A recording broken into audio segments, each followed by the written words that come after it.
ቅርንፉድ በየቤታችን ለጥርስ ህመም፣ ለሻይ ማጣፈጫና ለተለያዩ የጤና ጥቅሞች የምንጠቀመው ድንቅ ተፈጥሯዊ ቅመም እንደሆነ ይታወቃል። ነገር ግን ተፈጥሯዊ ስለሆነ ብቻ ለማንኛውም ሰው መድኃኒት ወይም ደግሞ ተስማሚ አይደለም። ቅርንፉድ ለተወሰኑ ሰዎች ጥቅሙ ይቅርና ጉዳቱ እጅግ የከፋ ሊሆን ይችላል። ዛሬ በዚህ ቪዲዮ ቅርንፉድን በፍጹም መጠቀም የሌለባቸውን ወይም ደግሞ ከፍተኛ ጥንቃቄ ሊያደርጉ የሚገባቸውን 9 ሰዎችን በዝርዝር እናያለን። እስከ መጨረሻው አብራችሁኝ ቆዩ። ከዛ በፊት ግን ቪዲዮውን ላይክ ማድረግ ጀምሩ። መልካም ቆይታ ይሆንላችሁ። የመጀመሪያውና በቅድሚያ ቅርንፉድን መጠቀም የሌለባቸው ሰዎች የደም ማቅጠኛ መድኃኒት የሚወስዱ ሰዎች ናቸው። ቅርንፉድ በውስጡ ኢዩጂኖል የተባለ በጣም ንቁ ንጥረ ነገር ይዟል። ይህም ንጥረ ነገር የደም መርጋት ሂደቱን የማዘግየት ወይም የማቅጠን ተፈጥሯዊ ባህሪ አለው። አንድ ሰው ቀድሞውኑ እንደ ዋርፋሪን፣ አስፕሪን ወይም ደግሞ ክሎፒዶግሬል ያሉ የደም ማቅጠኛ መድኃኒቶችን እየወሰደ ከሆነ በዛ ላይ ደግሞ ቅርንፉድን በብዛት ለምሳሌ በሻይ መልክ አዘውትሮ መጠጣት ወይም ደግሞ ዘይቱን መጠቀም ቢጨምርበት የደም መቅጠን ከመጠን በላይ ሊሆን ይችላል። ይህም ደግሞ በትንሽ መላጥ ወይም ደግሞ መቆረጥ ከፍተኛ የደም መፍሰስ እንዲከሰት አልፎ ተርፎም በውስጥ አካል ላይ የደም መፍሰስ አደጋ እንዲጋረጥ ሊዳርግ ይችላል። ስለዚህ እነዚህ መድኃኒቶች የሚወስዱ ሰዎች ቅርንፉድን እንደ ሕክምና ከመውሰዳቸው በፊት ማቆም ይኖርባቸዋል። ሁለተኛ፣ ቀዶ ጥገና የሚጠብቃቸው ሰዎች። ቀዶ ጥገና ሊደረግላቸው ቀጠሮ ያላቸው ሰዎች ቅርንፉድን ከመጠቀም መቆጠብ አለባቸው። ምክንያቱም ቅርንፉድ የደም መርጋት ሂደቱን ስለሚያዘገየው በቀዶ ጥገና ወቅት ወይም ደግሞ ከቀዶ ጥገና በኋላ ከፍተኛ የሆነ የደም መፍሰስ አደጋን ሊያስከትል ይችላል። የቀዶ ጥገና ሐኪሞች ደም በአግባቡ እንዲረጋ ስለሚፈልጉ ማንኛውም የቅርንፉድ ተጽዕኖ በደማችን ውስጥ መኖሩ ስራውን አስቸጋሪ ያደርገዋል። ስለዚህ ማንኛውም አይነት ቀዶ ጥገና ይሄ ማለት የጥርስ ንቅለ ተከላም ቢሆን ካለባችሁ ቢያንስ ከ2 ሳምንት በፊት ቅርንፉድን በማንኛውም መልኩ መጠቀም ማቆም እንዳለባችሁ በሕክምና ይመከራል። ሶስተኛ፣ የደም ስኳር መጠናቸው በጣም ዝቅተኛ የሆኑ ሰዎች። ቅርንፉድ የደም ስኳር መጠንን የመቀነስ ተፈጥሯዊ አቅም አለው። ይህ ለስኳር ታካሚዎች እንደ መልካም ነገር ሊታይ ቢችልም አስቀድሞ ግን የደም ስኳር ማነስ ያለባቸው ሰዎች ጥንቃቄ ሊያደርጉ ይገባል። እንዲሁም የስኳር መድኃኒት ለምሳሌ ኢንሱሊን ወይም ደግሞ ሜታፎርሚን የሚወስዱ ሰዎች ቅርንፉድን በብዛት ሲጠቀሙ መድኃኒቱና ቅርንፉዱ ተደምረው ስኳሩን ከአስፈላጊው መጠን በታች በድንገት ሊያወርዱት ይችላሉ። ይህም ደግሞ ራስ መሳትን፣ ማዞርንና ከፍተኛ ድካምን ስለሚያስከትል የስኳር መጠን በቅርበት መከታተል ወይም ደግሞ ከሐኪም መማከር እጅግ አስፈላጊ ነው። አራተኛ፣ ነፍሰ ጡርና የሚያጠቡ እናቶች። በእርግዝና ወቅት ቅርንፉድን በምግብ ውስጥ ለጣዕም ያህል በትንሹ መጠቀም በአጠቃላይ ደህንነቱ የተጠበቀ እንደሆነ ይታሰባል። ነገር ግን እንደ መድኃኒት በከፍተኛ መጠን መውሰድ ለምሳሌ የቅርንፉድ ሻይን አዘውትሮ መጠጣት ወይም ደግሞ የቅርንፉድ ዘይትን መጠቀሙ ለአደጋ ሊያጋልጥ ይችላል።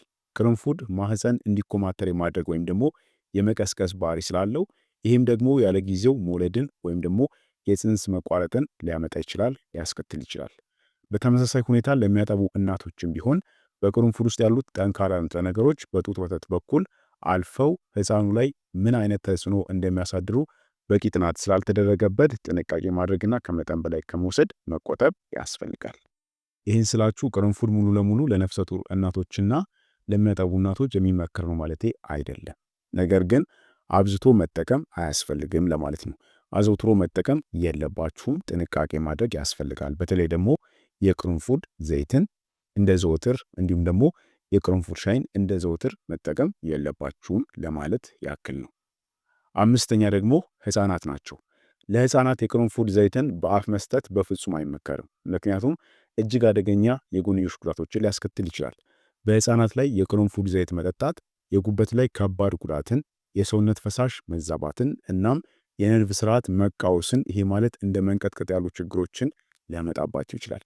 ምንም እንኳን በጥርስ ህመም ወቅት ድድን ለማደንዘዝ በባህላዊ መንገድ ቢመከርም ለህፃናት ግን መጠኑን መቆጣጠር ስለሚከብድና ስስ የሰውነት ክፍላቸው ለንጥረ ነገሮቹ ከፍተኛ ምላሽ ስለሚሰጥ ጥንቃቄ ማድረግ እጅግ አስፈላጊ ነው።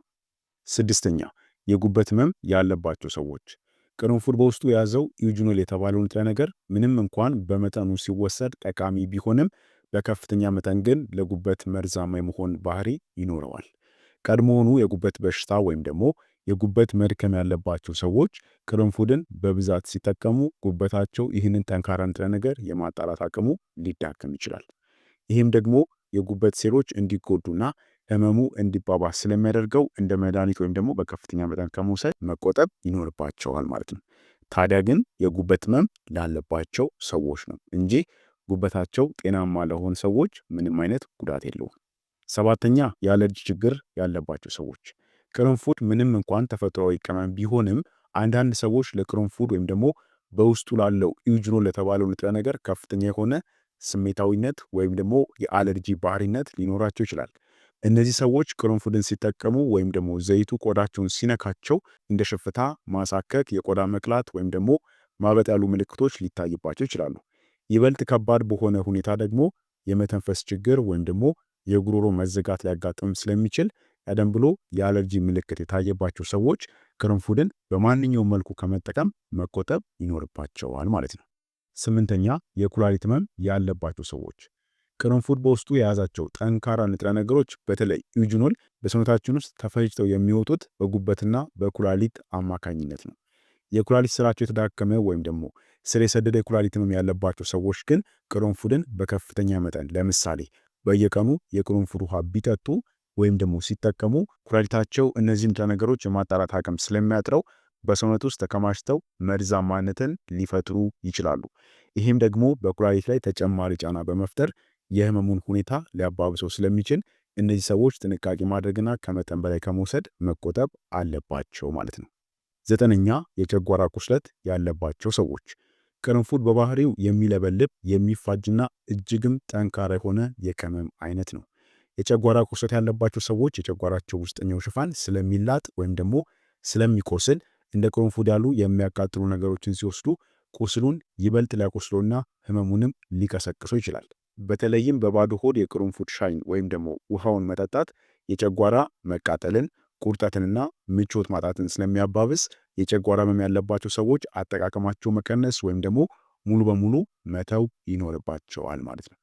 ስለዚህ እነዚህ 9 ሰዎች በከፍተኛ ሁኔታ ቅርንፉድን መጠቀም የለባቸውም። በተለይ አዘውትረው መጠቀም የለባቸውም። ጥንቃቄ ሊያደርጉ የሚገቡ ሰዎች ናቸው ማለት ነው። እንግዲህ የዛሬው መረጃችን ይህን ይመስላል። ቅርንፉድ እጅግ ጠቃሚ ቅመም ቢሆንም አሁን የጠቀስናቸው የጤና ሁኔታዎች ካሉባችሁ ግን ከመጠቀም መቆጠብ እንዳለባችሁ አትዘንጉ።